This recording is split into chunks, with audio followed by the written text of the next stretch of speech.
Are your Pokemon cards valuable? Let's find out.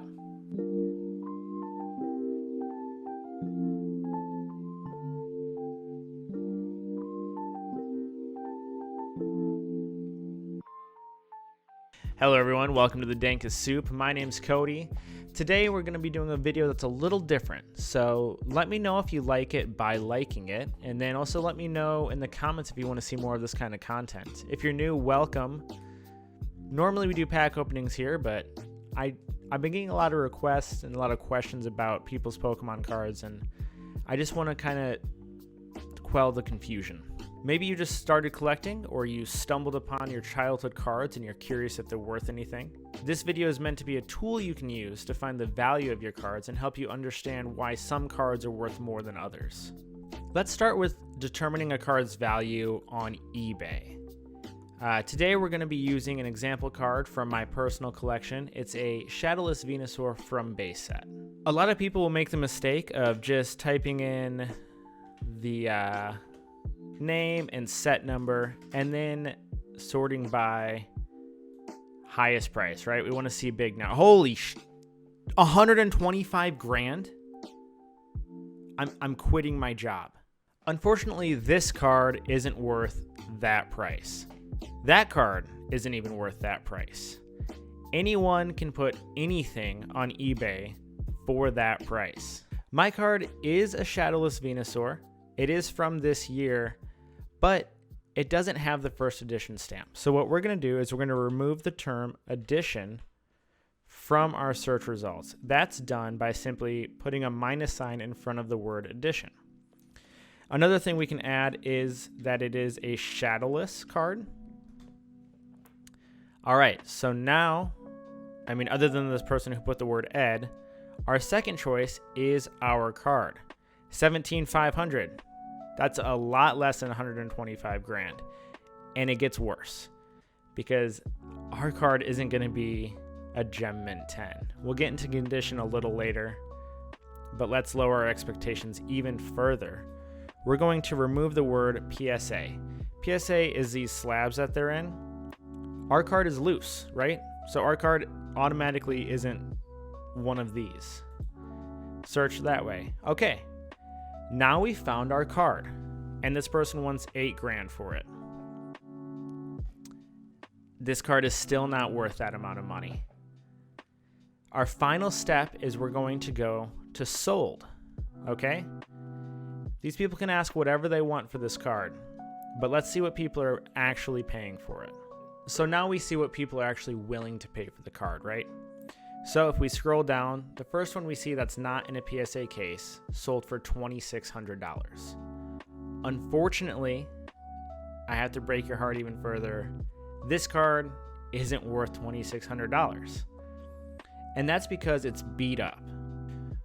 Rarity alone isn't what makes a card valuable. Arguably, condition is more important. Condition is based off 4 main categories: centering, surface, edges, and corners.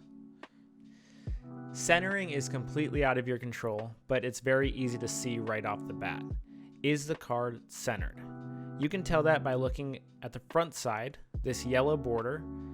It has fairly even borders. It's a little off from left to right.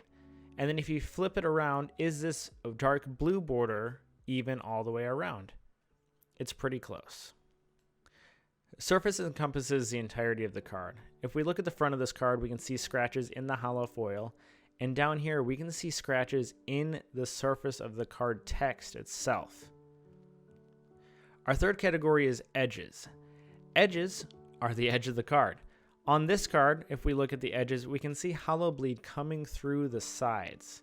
That's edge wear. Flipping it over, on this blue border, all this whitening up here, that's not a design feature.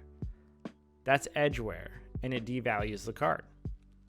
It should be dark blue all the way around it. And finally, corners. Corners follow the same rules as edges. You're just looking for whitening on the corners. A lot of times you can pull a pack fresh card, and depending on how it was cut, there can still be whitening on these corners. As you can tell, this card is in trouble. It has major issues in all 4 categories, which brings the price down significantly. That being said, I'm not a professional grader. If you want your cards graded, companies like PSA and Beckett can do that for you. I'll talk about them a little bit more later. As you scroll through eBay, you're going to see a lot of words like near mint, NM to M mint, or even moderate play to light play, MP to LP. Unless the card is graded by a professional grading service like Beckett, the word mint, just ignore it. These people are trying to sell you a card, and I've seen cards worse than this Venusaur listed as mint. Do not assume the seller knows what they are talking about. That being said, armed with a very basic knowledge of condition, we can find a price that's a lot closer to what someone's going to pay for this card. So rather than sort by highest price and shipping, let's just sort by ended recently. Here's one. Sold for $172. Let's take a look at it. Okay, so right off the bat, look at that yellow. I mean, you can see the hollow scratches coming through the surface. That's a lot like our card. If you look between the word win and its, there's a scratch that's really bad. Flipping it over to the back, yeah. Whitening all around the border. There's even some damage in that corner, it looks like. We found our card. This is it. $172. Someone paid for that December 31st, yesterday. So that auction ended yesterday. $172 is what our card is worth. That is a far cry from the $125,000 it started at. I guess I'm not quitting my job. Now, another question you might have is whether or not you should get your card graded. I will always say yes. Grading your cards takes a lot of the guesswork out of the condition of them and also adds a lot of value to them as well. If you're thinking about selling the card, having a card graded incentivizes the buyer to pay a little bit more because they know it's authentic and they know the grade of the card. If it's just for your personal collection, having a card graded protects your card from further harm. So I don't see any downside to grading. That's it. Hopefully I didn't break too many hearts. I just wanted to provide a more realistic take on the current Pokemon craze. If you stuck around to the end, thank you for watching. Please like and subscribe. I want to do a few more videos kind of in the same vein of this style. So if this is something you're interested in seeing, let me know in the comments below. I'll catch you in the next video.